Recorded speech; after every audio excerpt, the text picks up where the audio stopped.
হরে কৃষ্ণ। মধুর বৃন্দাবন চ্যানেলে আপনাদের সবাইকে স্বাগত। জাগরণ করাতে করাতে রাধারানীর একটি বিশেষ তত্ত্ব পাঠ করে শোনাব। সেটি হলো শ্রীমতী রাধারানী কে। সাধারণ মানুষের রাধারানী সম্বন্ধে সম্যক ধারণা নেই।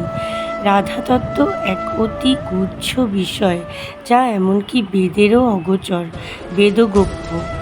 ফলস্বরূপ রাধারানী সম্বন্ধে বহু ভ্রান্ত ধারণার সৃষ্টি হয়েছে, অথবা অনেকের কোনো ধারণাই নেই।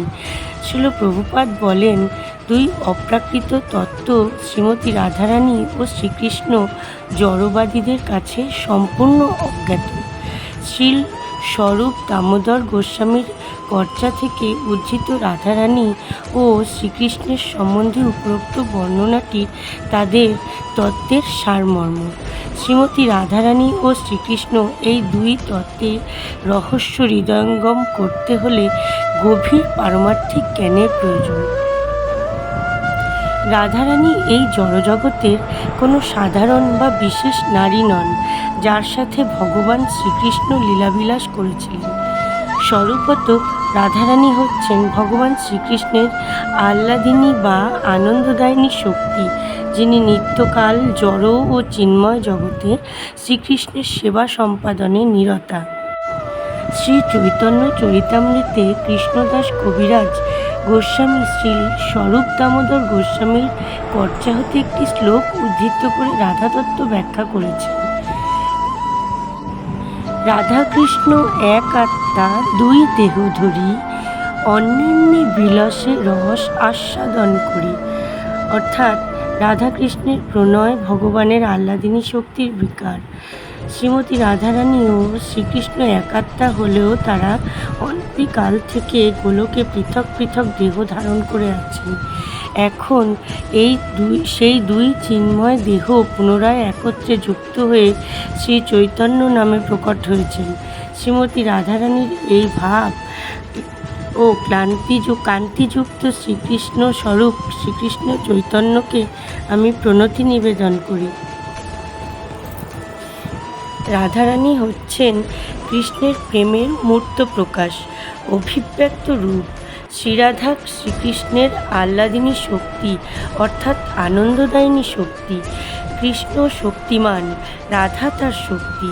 রাধা কৃষ্ণ এই অর্থে এক আত্মা যে, তারা হচ্ছেন শক্তি ও শক্তিমান। যদিও তারা একাত্মা, স্মরণাতীত কাল হতে তারা গোলক বৃন্দাবনে দুই রূপে প্রকটিত হয়েছেন মধুর প্রেমলীলা উপভোগের জন্য। স্বয়ং ভগবান শ্রীকৃষ্ণের অনন্ত শক্তিরাজি রয়েছে, যা তিন ভাগে বিভক্ত: অন্তরঙ্গা শক্তি, বহিরঙ্গা শক্তি এবং তটস্থা শক্তি। তটস্থা শক্তি হচ্ছে জীব শক্তি। বহিরঙ্গা শক্তি হচ্ছে সেই শক্তি যার দ্বারা এই জড়জগতের সৃষ্টি, স্থিতি, লয় সংঘটিত হয়। তার অন্তরঙ্গা শক্তি হচ্ছে চিন্ময় জগৎ নিত্য অভিব্যক্ত রয়েছে।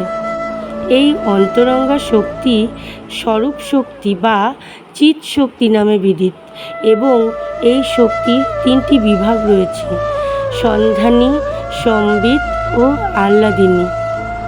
সন্ধানী শক্তি হচ্ছে ভগবানের সৎ বিভাব বা নিত্যত্ব। এটি ভগবানের সৎ শক্তি, যার দ্বারা তিনি তাঁর নিত্য স্বরূপ ধারণ করেন। সন্ধানী শক্তির সার হচ্ছে শুদ্ধ সত্য। ভগবান শ্রীকৃষ্ণের স্বরূপ এই শুদ্ধ সত্ত্বে স্থিত। শুদ্ধ সত্ত্বে তার স্বরূপের বিশ্রাম। শ্রীকৃষ্ণের মাতা, পিতা, ধাম, গৃহাদি, শয্যা, আসন প্রভৃতি সবই শুদ্ধ সত্ত্বের বিকার। সম্বিত শক্তি হচ্ছে শ্রীকৃষ্ণের চিৎ ভাব বা চিৎ শক্তি, অর্থাৎ চেতনা শক্তি বা জ্ঞান শক্তি। চিৎ শক্তি দ্বারা ভগবান নিজেকে জানেন এবং অপরকে নিজ স্বরূপ সম্বন্ধে জানান।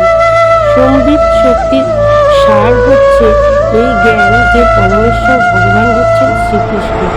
ভিডিওটি কেমন লাগলো জানালে উৎসাহিত হব। হরে কৃষ্ণ।